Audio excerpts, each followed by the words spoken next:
હે ભગવાન, આજ તો સવારમાં થઈ ગયું કાંડ. સ્વાગત છે તમારું બધાનું મારા નવા મિની વ્લોગમાં.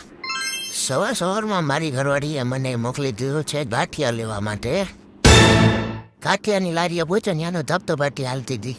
જલેબી, ગાંઠિયા, ઉગા કાઢી નાખી એવો. આ ભાઈનો જો મરચાં મધરમ ફાફડી જલેબી બની ગયા ને અમે દઈ દીધા રૂપિયા ભાઈને. તો ઘરવાળી એની સખારમ લઈને પહોંચી ગઈ હતી આપણા જલેબી લેવા માટે. મારા હાટું લઈ આવી હતી ગીતા. જેથી દુકાન મોડું થતું હોય તેથી જ્યાં મારી સખારામ બંધ જ પડી હોય. ગેરેજવાળા ભાઈએ કાઢ નાખી એની હવા, ટાયરની હવા. હો તો ગેરેજવાળા ભાઈએ ટાયરમાં કાઢ નાખ્યા ફૂકા. જોયું ખોયલું ને અંદરથી તો ખબર નહીં હું ને હું નીકળ્યું. હો ભાઈ, ભાઈ હારો મારો ટાયર હાનતો તો કે તોડતો તો કાંઈ ખબર નહોતી પડતી. જો કાઢ્યું કાંઈ છે ને. પંચર હંધાવીને નીકળી ગયા દુકાન બાજુ.